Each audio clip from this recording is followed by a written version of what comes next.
When I finally called my son Max to ask about the wedding date, his wife Lena looked straight at me and calmly said, "Oh, we already got married yesterday.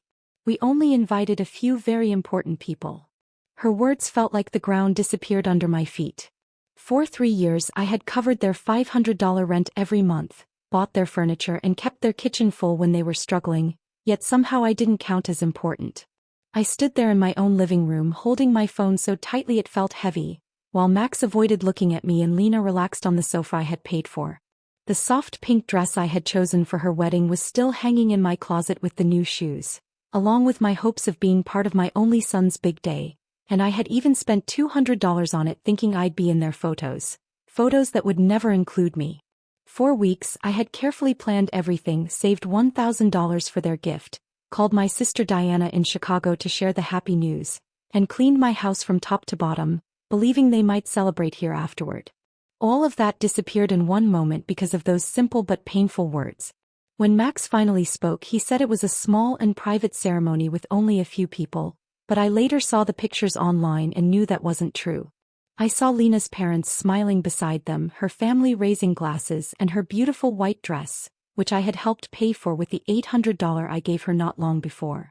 I saw everything I was never meant to see, and exactly 1 week later, Lena called me again, but this time her voice sounded completely different.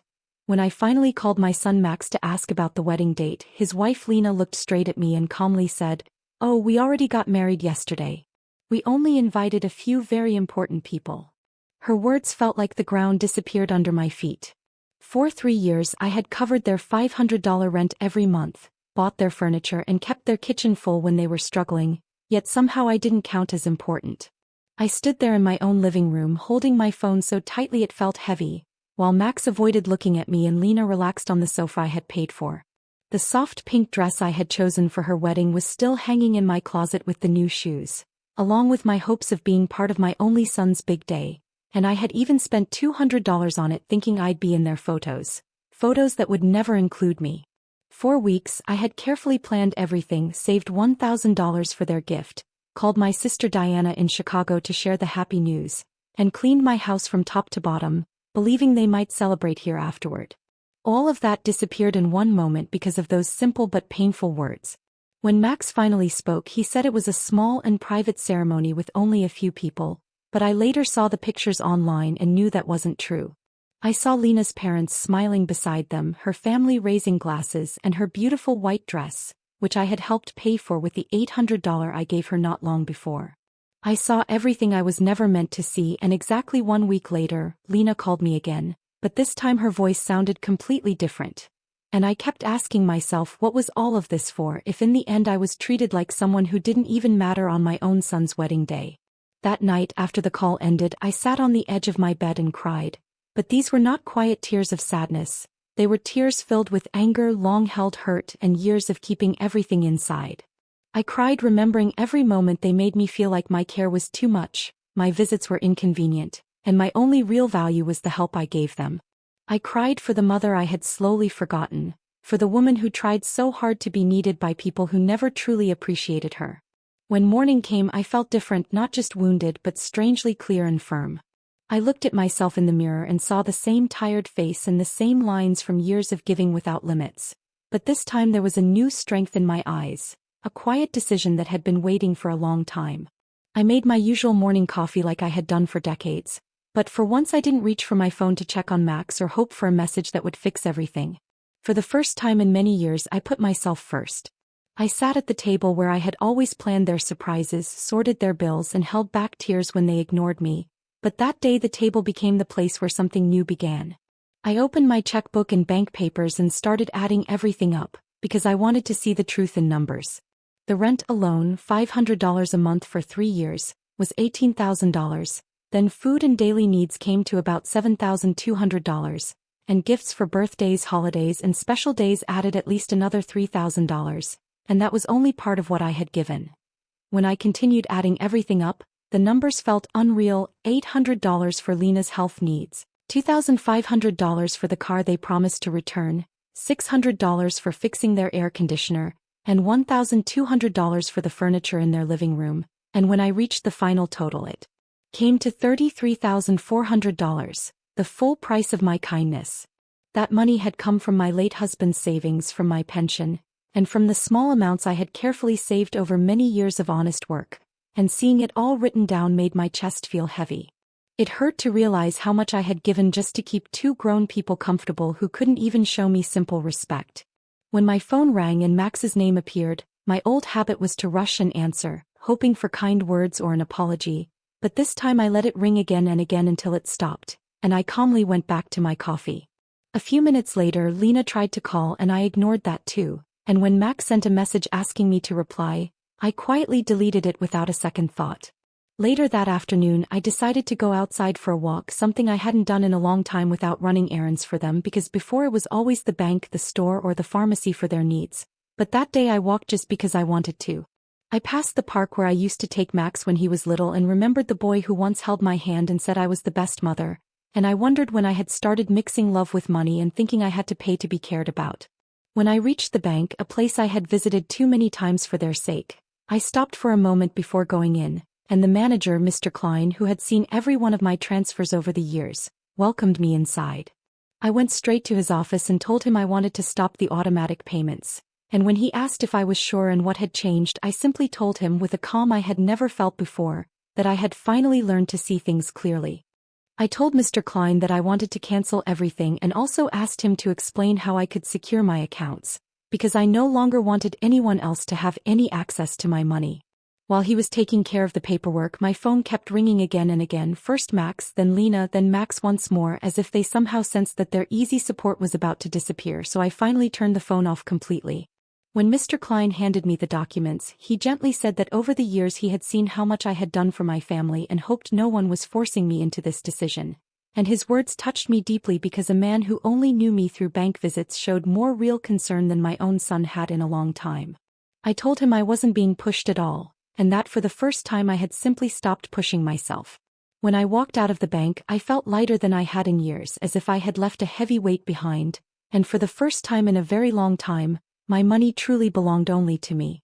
On the way home, I thought about all the things I had given up, the trips I never took, the friends I stopped visiting, and the hobbies I abandoned, all because I was always saving time and money for Max and Lena. When I reached my house, I saw 3 cars parked outside, Max's, Lena's, and one I didn't recognize, and through the windows I could see people moving around inside. My heart tightened because they still had keys I had given them out of trust and hope, believing they would one day care for me the way I had cared for them, and after taking a deep breath to steady myself, I slowly walked up and opened the door. I knew the moment had come to face things for real, and when I opened the door I walked into a scene I will never forget. Max was sitting on my couch with his face buried in his hands, Lena was walking back and forth in clear panic, and a man I had never seen before was sitting at my dining table, going through my personal files. My own papers taken without asking. I asked what was going on, and my voice sounded stronger than I expected, and they all turned to look at me as if I didn't belong in my own home. Lena rushed to speak and said they were relieved I was finally there and that they needed to talk, and then she explained that the man, Mr. Fisher, was someone they had spoken to about me, which surprised me because I felt perfectly fine. Max then looked up at me, and in his eyes I no longer saw the little boy I raised, only fear about money, and he said they had gone to the bank and learned I had stopped the transfers and blocked their access, and they didn't understand why. The man in the gray suit stepped forward, introduced himself as a family lawyer, and said my children were worried about me and wanted him to look into my situation, but instead of greeting him, I calmly walked to the table and gathered all my documents, telling him clearly that they were private and he had no right to touch them.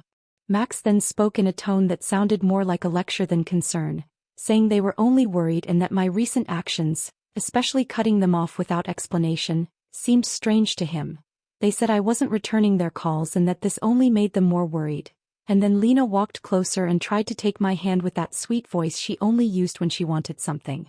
She told me I had been under a lot of pressure and that maybe being alone was affecting me more than I realized, and she even said that at my age moments of confusion were normal, and that word kept repeating in my head like a warning sign. In that moment, everything became clear to me. They hadn't brought that lawyer to help me, they wanted to take control of my money by saying I couldn't manage things myself. The same woman who once told me only important people were invited to their wedding was now acting like I couldn't think straight. And I calmly but firmly told them I was not confused at all and that they needed to leave my house right away. The lawyer tried to speak in a smooth and careful way, saying my children had a right to step in if they believed I couldn't make financial choices anymore, and that they had written down several things that worried them, but I couldn't help laughing and asked what those things were, choosing to keep my own money or no longer paying for two adults who showed me no respect. Lena reacted as if I had deeply offended her and said they had never treated me badly and that I was family, and then she said something that finally showed the truth, that everything I owned would belong to them one day anyway and they were only moving things along faster. In that moment I understood how they really saw me not as a person but as something they were waiting to receive, and that thought hurt more than anything else. I pointed to the door and told all of them to get out, but Max stood up, angry and upset, and said they couldn't just leave because they had responsibilities like rent, car payments, and a card I had helped them get, and when he said I couldn't stop helping them overnight, my voice finally rose as I told him that I absolutely could. I asked them whoever said I wasn't allowed to stop, because for years I had paid for a home that wasn't even in my name, kept food in a kitchen where I didn't feel welcome and supported a life that clearly had no room for me in it. The lawyer then took a folder out of his bag and placed it on my table, saying they had prepared some papers to make things easier, including a document that would let Max and Lena handle my money for a while until I felt better. But I didn't even open it and dropped it straight into the trash, telling them the only change happening today was their walk out of my front door. Lena began to cry not because she was sad, but because she was upset and angry that things weren't going her way, and she said they had made plans and taken on expenses because they believed they could rely on me. I calmly answered that those plans were built on my wallet, not on caring about me, my happiness, or even my presence. And now that I had decided to use my money for my own life, suddenly I was being treated like someone who couldn't think clearly. Max tried to step closer but I moved back because he was no longer the little boy who used to run to me for comfort. He was a grown man who saw his mother as something standing between him and an easy life paid for by someone else. He said they had made mistakes and that the wedding situation could be fixed if I would just be reasonable again. But to me that word only meant continuing to pay for their life while being treated like I didn't matter. The lawyer quietly gathered his papers and said this wasn't the end and that the family still had legal paths they could try, even suggesting that a judge could step in if he believed I couldn't manage my own decisions. But by then I was already certain that I wasn't the one who needed to change. His words hit me hard, and in that moment I understood this was no longer just a family argument, it was a real legal danger because they truly wanted to say I was no longer capable of handling my own life. I looked straight at the lawyer and calmly told him he should be very careful before making such claims about a 71-year-old woman who had managed her money properly for 4 decades, raised her son alone after losing her husband, worked honestly until retirement, and until very recently had been supporting 2 perfectly healthy adults. Lena stopped pretending to be upset and looked at me with a cold expression that showed me exactly who she really was, and she said this wasn't over and that they also had rights and lawyers. I told her that was fine and that they could hire as many lawyers as they wanted, but this time they would have to pay for them themselves because my money was no longer available for their problems. All 3 of them walked to the door, clearly upset and not used to being refused, and before leaving Max turned and warned me that I would end up alone someday with no one to help me. I told him with both sadness and complete honesty that I had already been alone for a long time, and the only difference now was that it was my own decision and not the result of being ignored. When I closed the door behind them, I stood in my living room and felt a deep, peaceful quiet, the kind of calm I hadn't felt in years, and that night I couldn't sleep not because I was worried, but because my mind was alive with plans and new energy, and I knew that whatever came next, I would face it with a clear head and steady heart, thinking carefully instead of acting on emotion. By 6 o'clock in the morning, I was already dressed and ready to leave because I knew exactly what I needed to do. My first stop was the office of Mr. Weber, a lawyer I had met years ago when I was settling my late husband's papers, and unlike the lawyer Max and Lena had brought, he was known for protecting older people and their rights. After listening carefully to everything I told him, he explained that what my children had tried to do was sadly very common and that it even had a name, and hearing that both comforted me and made me realize how serious the situation really was, especially when he said that going through my private papers without permission was also not acceptable. He told me we needed to write everything down, every transfer, every gift, and every time they pushed me for money, and that we should also update my will to make sure my savings were safe in the future. We spent 3 hours going over my records, and when he saw the total amount, $33,400 in just 3 years, He shook his head and said that money could have given me a peaceful and enjoyable retirement instead of paying for the lives of two adults who didn't even care enough to include me in their wedding. When I left his office, I had a clear plan in my mind. First, I would change all the locks, then I would install a security system, then I would open a new bank account somewhere else, and finally I would start living the life I had been putting off for far too long. My next stop was the hardware store where the owner, Mr. Summer, had known me for years because I was always buying things for Max and Lena's place. And when he asked if there was another problem with my son, I smiled and told him for the first time that this visit was just for me. This time I told Mr. Summer everything was for my own house and I wanted all the locks changed to the best ones he had, and although he looked surprised, he didn't ask any questions. While I was choosing them, his son Ethan, who installs security systems, happened to come by and it felt like perfect timing, so I told him I also wanted cameras installed, a full system, and that the cost didn't matter. While they were arranging everything for the next day, my phone rang from an unknown number, and it turned out Lena was calling from someone else's phone because I had blocked her after what happened. She asked me not to hang up and said she wanted us to talk calmly, and then she said she knew I was upset about the wedding and admitted it had been a mistake, even suggesting we have a special dinner at my house like we used to, but the way she spoke made her real reason very clear. So I asked her directly how much rent they still owed, and after a long pause she admitted it was 2 months, about $1,000, and then quickly added that she wasn't only calling about that and that they missed me. I asked her honestly if she missed me or my money, and she said both, trying to sound sincere, and that answer told me everything. I then asked why, if I was so important, I wasn't important enough to be at their wedding, or even important enough to get a call that wasn't about money, and when I asked her when the last time was that she had called just to ask how I was, the silence said it all.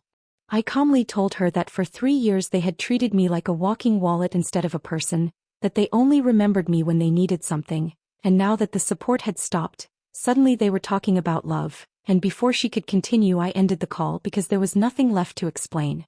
I told her there was no need to beg because she had already made her choice the day she decided I wasn't important enough to be at their wedding, and now I was simply making mine, and with that I ended the call and turned my phone off so nothing could disturb my new beginning.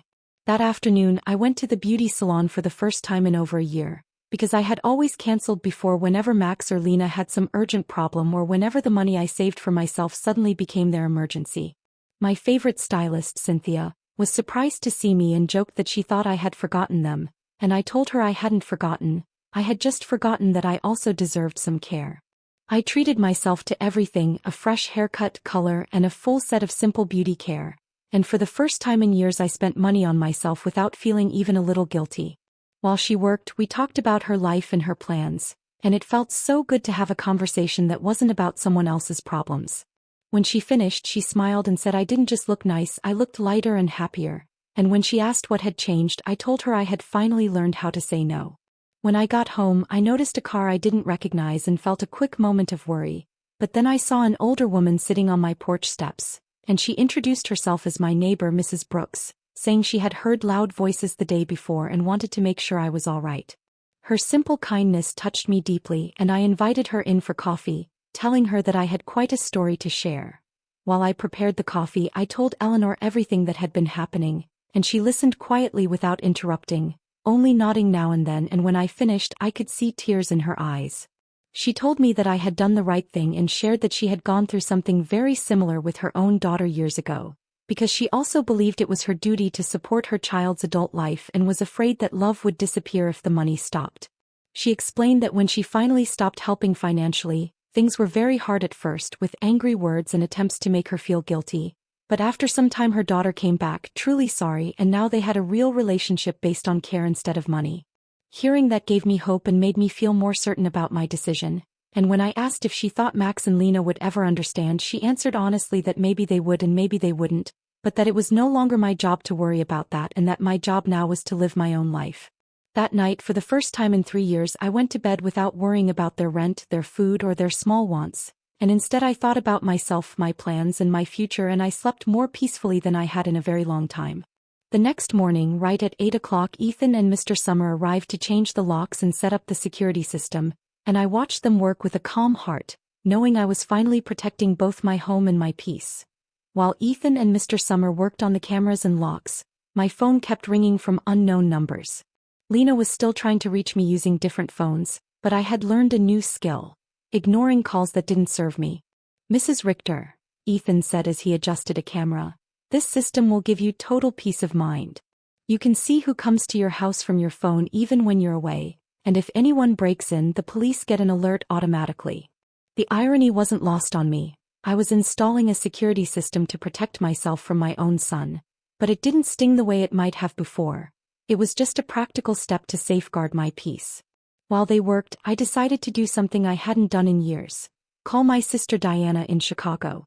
We had drifted apart because our conversations had turned into financial updates disguised as family chats, with me constantly reporting on Max and Lena and the money I had spent on them. Renee. Diana answered, surprised. Sister, how are you? We haven't spoken in months. I'm good, Diana, I said, better than good. I'm calling to tell you I finally came to my senses. I told her everything from the start. The secret wedding, the humiliation, the lawyer's visit, and my decision to stop giving them money. She listened quietly, and when I finished she said something that both stung and healed. Renee, it was about time. Every time we talked before, it broke my heart to hear you measure your love in dollars. I wanted to tell you something, but I didn't know how. Max never spoke about you with affection at family gatherings. It was always about what you gave him or bought for him. Never, I miss my mom, or, I love my mom. You were treated like a service provider, not a person. Her words cut deep, but I understood their truth, like a wound being cleaned before it could heal. She went on, and Lena always spoke about you in the future tense. When Renata is gone, we'll remodel her house, or when we inherit, we'll invest.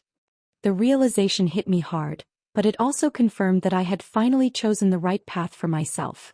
As if they were waiting for you to die to truly live. The words hit me like a cold wave. It wasn't just that they saw me as a source of money, they saw me as a temporary barrier between themselves and everything they wanted. While I had been trying to make them happy, they were planning a future where I didn't even belong. After talking with Diana, I sat in my kitchen, letting the truth sink in. Decades of marriage to a loving husband, 35 years raising Max alone after my husband's death, and 3 years supporting 2 grown adults who treated me like a $100,000 obstacle. The doorbell rang, and on my new security cameras I saw Eleanor standing there with a mug in her hands. I opened the door and she handed me a freshly brewed coffee, saying she thought I might need company after everything I'd shared the day before. We sat together in my living room and she told me more about her own experience. My daughter said exactly the same things Lena says to you, she said. You're like a second mom, we're special to you, everything will be ours one day anyway. Those are phrases they learned to use to manipulate Mrs. Richter. I asked half-jokingly if such a handbook really existed and she said, not officially, but it seems like everyone reads from the same book. Chapter 1, make her feel indispensable. Chapter 2, create constant financial emergencies. Chapter 3, question her mental health when she resists. We laughed, but it was a bitter laugh, funny and sad at the same time to recognize such predictable patterns in our own children. I asked if she had ever felt guilty for stopping the money, and she admitted she had, every day for the first 3 months. But then she started seeing results. Her daughter had to work more, her husband had to adjust, they learned to live within their means, and most importantly, they finally saw her as a person, not a resource. That afternoon, feeling lighter and more in control than I had in years, I decided to do something I had been postponing for far too long. Visit my husband's grave. For a long time I had always found reasons not to go because Max or Lena suddenly needed something, or because I told myself the taxi money was better used to fix one of their problems. The cemetery was quiet and peaceful, and when I reached Robert's grave, I could see it hadn't been cared for in a while because I hadn't been there for months. I sat on the grass beside his stone and spoke to him as if he were still listening, telling him that somewhere along the way I had lost myself, that after he passed away I put all my strength into raising Max and tried to be the perfect mother, and in doing so I forgot to take care of the woman I was. A soft breeze passed by, and for a moment it felt like he was there with me. I told him that our son had become someone I barely recognized, or maybe he had always been that way and I just didn't want to see it, and that his wife was exactly as we always feared. I also told him that the money he left so I could live peacefully had been used to take care of them, but that those days were over and I had finally learned my lesson. I cleaned his grave, replaced the old flowers with fresh ones and stayed there for a long while, enjoying the calm, and for the first time in years I wasn't rushing back home to solve someone else's crisis. When I returned, I saw 3 cars outside my house again and felt a quick fear, But this time I was ready, and through my cameras I saw it was Max, Lena, and two people I didn't know, all of them talking loudly and pointing at my house. I stayed in my car and called Mr. Weber, and when I told him they were there again with more people, he told me not to get out and said he was already on his way and would also call the police, because after what happened he had arranged a temporary order to keep them away from my property. A few minutes later he arrived with 2 police cars, and I watched from a distance as the officers spoke to Max and Lena, saw my son arguing with them and Lena crying again, but this time it didn't touch my heart the way it once did. One of the officers came to my car and told me it was safe to get out and that my visitors were leaving, and as I stepped out, Max shouted that this was all wrong and that I couldn't do this to my own family, and with a calm that surprised even me, I answered him back.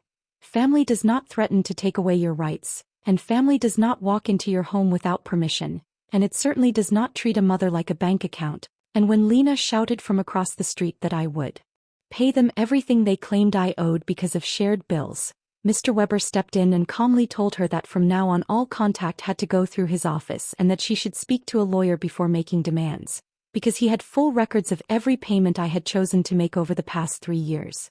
I stood there and watched them leave in their cars, clearly angry and disappointed, and while I knew this situation was not truly finished, for the first time I felt steady and strong because I had legal support, I had Eleanor by my side, and most of all I finally understood what was fair and what was not. That evening, Eleanor invited me to her home for dinner and I met her daughter who was visiting, and for the first time in a long while I saw what a normal and respectful family looked like, the way they talked kindly to each other, asked about each other's lives, and laughed together without any tension, and not once did her daughter ask for money. Later, I admitted to Eleanor that I had always wanted that kind of relationship with Max, and she gently told me that maybe one day it could still happen, but first he had to learn that I was a person who deserved respect, not just someone who paid his bills. That night, I went to sleep feeling hopeful instead of exhausted, and the days that followed were unusually quiet, even though my cameras showed Max and Lena driving past my house several times a day, sometimes slowly and sometimes stopping for a short while as if they were watching and waiting. On Mr. Weber's advice, I wrote down every visit with the date and time, and he told me their behavior only helped our case because each time they came back after being warned, it made it easier to ask for a permanent order to keep them away. Then on Friday morning while I was having breakfast in peace, the doorbell rang and on the camera I saw a well-dressed young woman holding a folder and wearing a polite, professional smile, and even though I didn't know her, I could tell right away this was not a friendly visit, and when I opened the door she greeted me by name. "I am a social investigator from the Office of Senior Services," the woman said as I invited her in. "We received a report that you may be in a high-risk situation, and we need to conduct a wellness check." My blood ran cold. Max and Lena had taken things even further. It was no longer just private threats or angry words. Now the government was involved. I tried to stay calm and asked, "May I see your ID?" She handed me an official-looking card that appeared genuine. "I'm social worker Mrs. Schmidt," she said. "May I come in and talk with you?" I nodded, knowing refusing could look worse for me. She sat in my living room, opened her folder and read in a measured tone. "Mrs. Richter, reports indicate significant changes in your financial behavior, that you have cut off communication with your family, and that you may be showing signs of paranoia by installing unnecessary security measures. We were also told you've refused medical and legal guidance from your loved ones." Every phrase had been carefully selected to make me appear irrational, and I could recognize Lena's manipulative style hidden in the words. "Miss Schmidt," I said, holding my dignity, "I would like to speak with my lawyer before answering any questions." "Ma'am, this is not a legal interrogation. It's just a wellness check. If you have nothing to hide, speaking should not be a problem," she replied, and my blood boiled at the familiar manipulation. If I was innocent, I should comply. The same justification abusers always use to invade privacy. "Miss Schmidt, I am calling my lawyer. You may wait here or return another day, but I will not answer questions without legal representation." Within 20 minutes, Mr. Weber arrived. The moment he entered and saw the social worker, his expression stiffened, and I felt a surge of relief knowing I now had both legal support and the clarity to protect myself. "Miss Schmidt," Mr. Weber said firmly after reviewing her ID, "I hope you have a court order to be here because my client is under my legal representation, and any unauthorized investigation could be considered harassment." Mrs. Schmidt's confidence faltered slightly. Sir, we received reports from concerned family members about her well-being. It's our duty to check. What family? Mr. Weber asked, his voice sharp. The same family that pressured her to sign a power of attorney without representation, the same family that broke into her house and rifled through her private documents, the same family that excluded her from important events while living off her money. He placed a folder on the table, opening it to show the social worker clear documentation of 3 years of financial and emotional abuse, $33,400 withdrawn from her accounts, systematic manipulation and constant exclusion. If anyone needs investigation, it is not my client, he said. Mrs. Schmidt leafed through the documents, her expression growing uneasy as the reality in front of her clearly clashed with the false reports she had received. After a pause, she asked, Mrs. Richter, can you explain why you suddenly stopped financial support for your son? I spoke calmly but firmly, because I finally realized they were using me. I'm not their bank account, I am their mother. I was tired of financing the life of people who saw me as an obstacle. But don't you feel a responsibility to help your family? She asked, and I felt my anger rise. Miss Schmidt, my responsibility was to raise Max until adulthood, educate him and prepare him to be independent. He is now 35, married and fully capable of supporting himself. Paying for his adult life is not a responsibility, it is a choice. And I have chosen not to anymore. Mr. Weber added pointedly, Miss Schmidt, do you think it is normal for a 35-year-old adult to be unable to pay rent without relying on a 71-year-old mother? She hesitated, clearly reconsidering everything she had been told. After a moment she asked, Mrs. Richter, do you manage your finances completely on your own? Absolutely, I replied. I can show you my bank statements, my investments, my tax filings.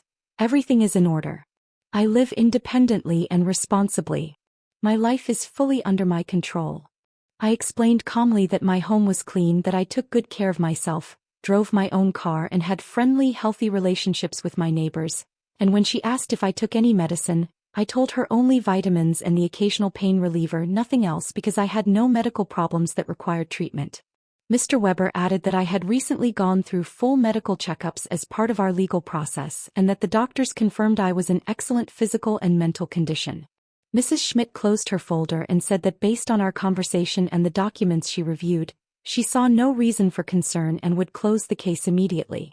After she left, Mr. Weber and I sat quietly for a moment before he finally said, Renata, this will probably get worse before it gets better because Max and Lena are spending money they don't even have to try to prove you're not capable of managing your own life.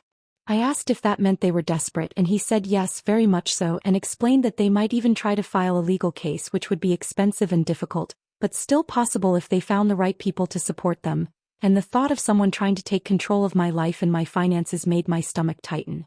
He quickly reassured me that we had strong proof, clear records and solid medical reports, and that their actions were driven by money, not real concern. Later that day I called my sister Diana to let everything out, and after listening she said quietly, do you see how far they're willing to go just for money? They're breaking family ties, wasting what little they have, and ruining their own names, all just to get their hands on your bank account again. Her words stayed with me long after we hung up. For the first time I saw the truth clearly.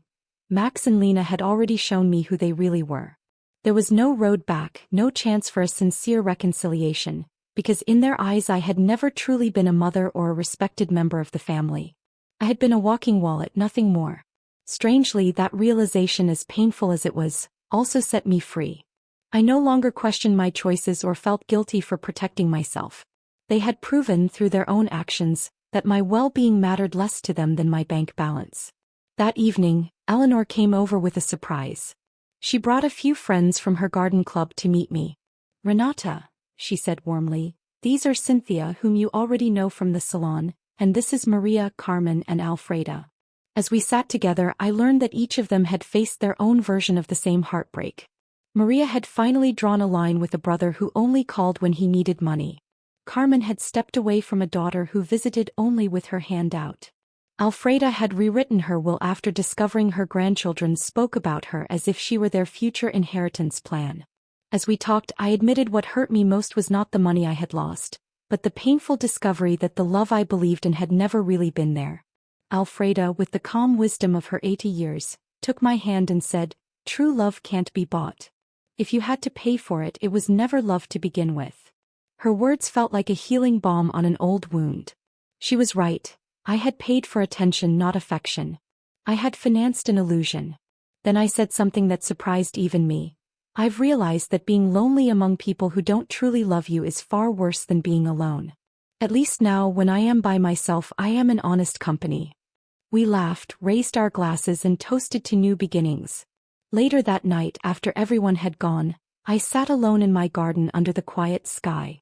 The stars seemed brighter, or maybe I was finally seeing them clearly. For the first time in my adult life, I was financially free with no obligations to anyone but myself. And instead of frightening me, that thought filled me with excitement. I could travel, renovate my home, buy myself beautiful things, and support causes that truly mattered to me. This time for me and no one else. I realized I could finally build my own future instead of paying for the lives of people who never appreciated it, and that feeling of freedom gave me real hope. For the first time in many years, I actually wanted to make plans again. About a month after the visit from the specialist, I truly believed the battle was over. My days had become calm and pleasant. I enjoyed quiet breakfasts with the newspaper, took care of my garden, had lunch with Eleanor or one of my new friends, and spent my afternoons doing things I had once loved. I even started painting again, a passion I had abandoned when my life was only about solving Max and Lena's money problems. But one Thursday morning, while I was standing at my easel painting flowers, Mr. Weber came to my house with a serious look that immediately made my heart sink. "Renata, we need to talk," he said.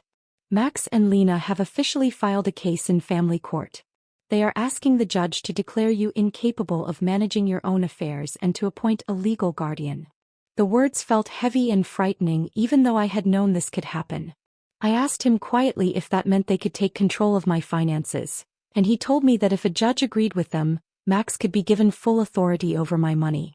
I sat down, shaken by the deepest betrayal of my life, realizing that my own son was now trying to use the law to take what was mine. I asked what proof they could possibly have, since he himself knew I was perfectly capable, and he explained that they had submitted statements from 3 people claiming I had acted strangely, along with false records about unpaid medical bills and unused medicine. I told him it was all untrue because I had no such debts and no such problems, but he said they had created paperwork that looked convincing. Even worse, they were using my refusal to agree to an unnecessary examination as evidence that something was wrong with me, turning my attempt to protect myself into something suspicious. It was a cruel and clever trick, and as I listened, I felt both hurt and angry. Finally, I asked him who these 3 witnesses were, and he looked down at the documents in his hands before answering. "Lena, of course," Mr. Weber said, "a neighbor named Mr. Davis, and someone who claims to be your pharmacist, Mr. Green." I immediately knew who Mr. Davis was. The unpleasant man across the street who had always complained because my friends sometimes parked near his house. But Mr. Green was my actual pharmacist, and I couldn't understand why he would say anything bad about me. "I need to talk to Mr. Green," I said. "Something about this doesn't make sense." That same afternoon, Mr. Weber and I went to the pharmacy together. Mr. Green looked surprised and nervous when he saw me. "Mrs. Richter, it's good to see you," he said. "How are you?" "I was told you signed a statement saying I behave strangely with my medications," I replied calmly. His face turned red. "Mrs. Richter, your daughter-in-law came here a few weeks ago. She said she was worried about you and asked about your medicines." "And what did you tell her?" I asked. "I told her the truth, that you only buy vitamins and sometimes aspirin, and that you don't have any regular prescriptions. But she insisted that this proved you weren't taking proper care of yourself." Mr. Weber stepped in. "Mr. Green, did you sign a document?" He nodded uncomfortably. "She brought a paper and said it was for insurance records or something similar. It said I was confirming that Mrs. Richter had irregular medication behavior. I didn't realize it was for a lawsuit. My own pharmacist had been deceived into signing something he didn't fully understand. Lena's manipulation truly had no limits." "Mr. Green," I said, "I need you to write a statement explaining exactly what happened and confirming that I have no medication problems." "Of course, Mrs. Richter," he said. "I am very sorry for this." After that, we went to confront Mr. Davis. When we knocked on his door, he opened it with clear hostility written all over his face. "What do you want?" he snapped. Mr. Weber said calmly. "We understand you signed a statement about my client's behavior." "That's right, I did," he said. "That woman is unstable." "Can you be more specific?" Mr. Weber asked. "She put cameras everywhere like she's living in a war zone, has strangers visiting all the time, and yells at her family in the street." I quickly understood that Mr. Davis had twisted everything he saw into something ugly and untrue. The cameras were for safety, the so-called strangers were simply my new friends, and the shouting was me protecting my own home from Max and Lena's unwanted visits.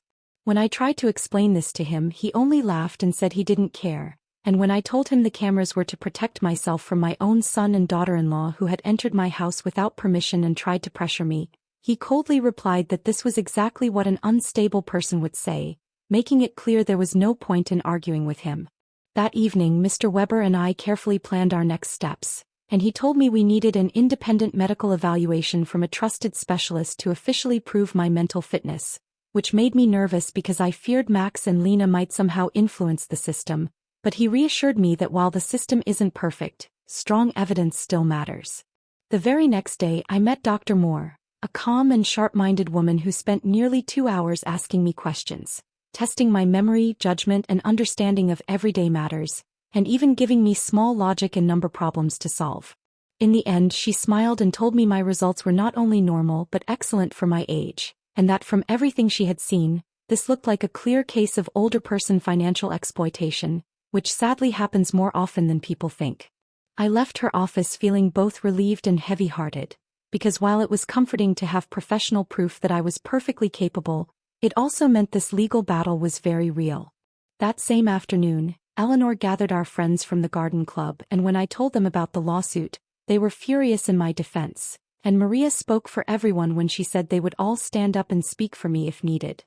They all told me that anyone who had spent even a little time with me could clearly see how much better and stronger I had become, and Cynthia even said I looked sharper and more confident than many women half my age, while Alfreda gently held my hands and reminded me that what my children were trying to do was sadly not new and had happened to many parents before, but unlike others I had proof, legal support, and loyal friends ready to stand by me.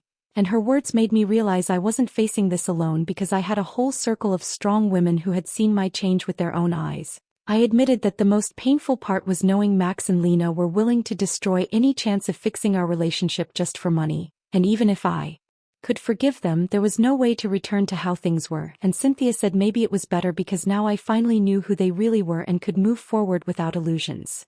That night, for the first time in a long while, I cried not from sadness but from acceptance, quietly saying goodbye to the family life I once dreamed of, and in its place I felt a deep, steady strength grow inside me, a promise that I would protect not only my savings but also my self-respect and independence. 3 weeks later, the day of the hearing arrived and I dressed carefully, looked at myself in the mirror, and felt a calm determination because this was not just about proving my mind was clear, it was about proving my worth as a person.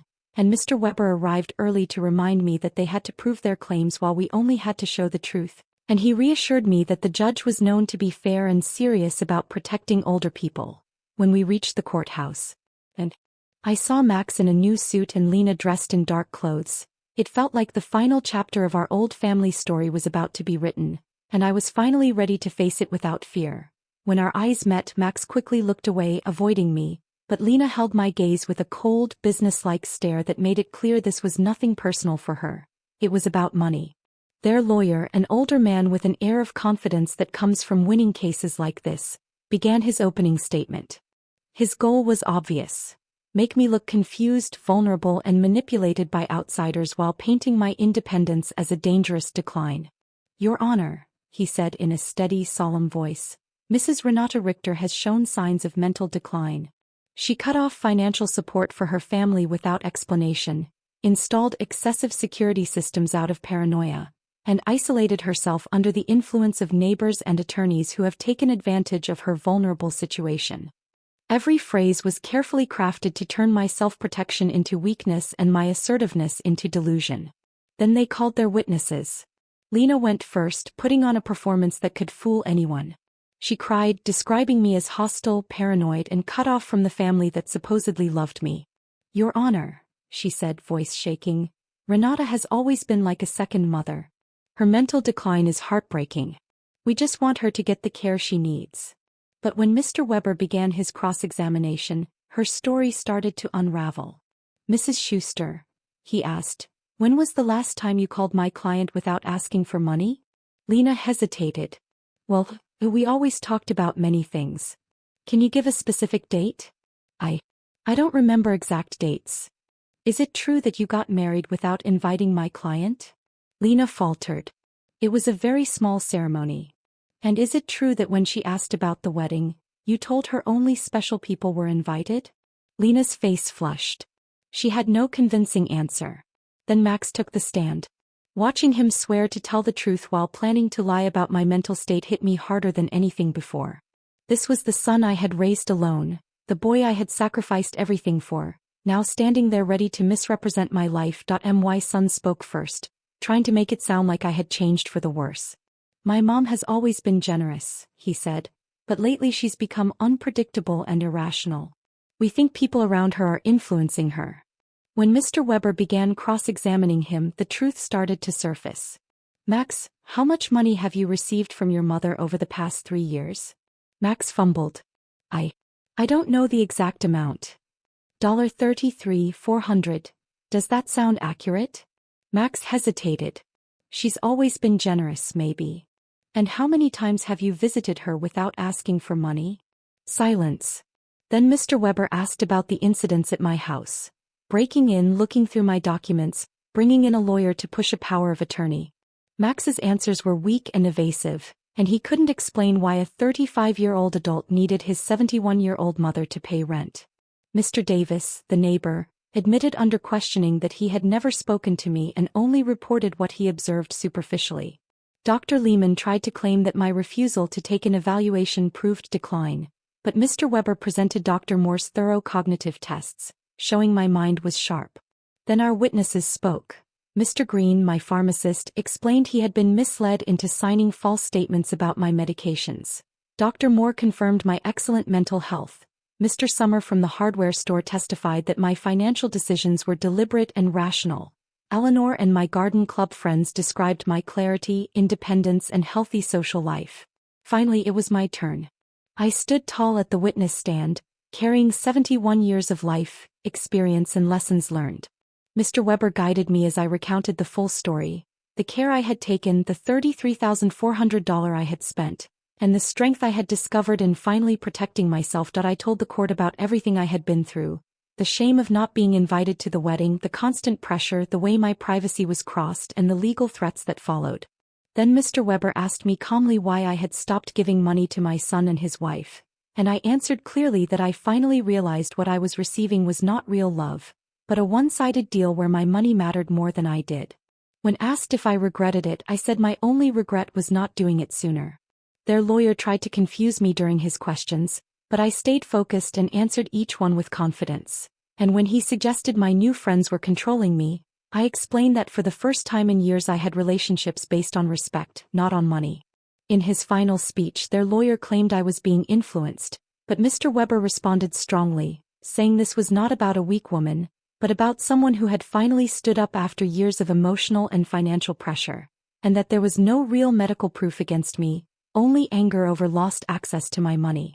The wait for the judge's decision felt endless, but when Judge Miller returned, he said the evidence clearly showed my mind was strong, the medical reports confirmed it, and my choices were reasonable and fully my right, even if they upset my family.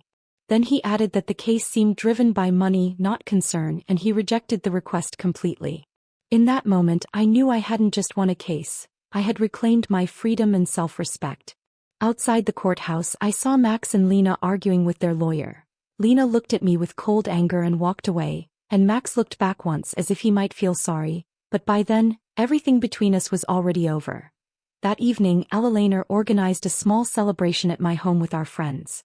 We raised our glasses to justice, to freedom, and to the strength of women who support each other through tough times. Renedy, Alfreda said softly, today you didn't just win a court case, you reclaimed your life. He was right. For the first time in years, the future belonged entirely to me.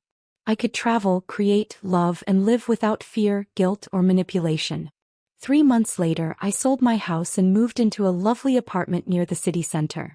I donated half of my money to organizations that protect the elderly from abuse, and with the rest I finally started living the life I had always dreamed of. I traveled across Europe, took art classes and joined volunteer groups, feeling fully alive. I never heard from Max or Lena again, though I learned they had downsized and Lena had taken a job for the first time in years. Perhaps finally learning what responsibility and independence truly mean. Some nights, I stand on my balcony under the stars, remembering the fearful, manipulated woman I once was, and I smile at the person I've become.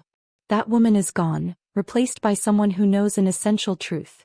Real love can't be bought and freedom is priceless. My name is Renedy, I'm 72 and I've finally learned that the most important person to protect and love is myself. If my story moved you, consider supporting me so I can share more life stories. I'd also love to hear what you would do in my place. Please share your thoughts in the comments and tell me where you heard this story. For more real-life stories like this, like the video and subscribe to my channel. There are many more waiting for you.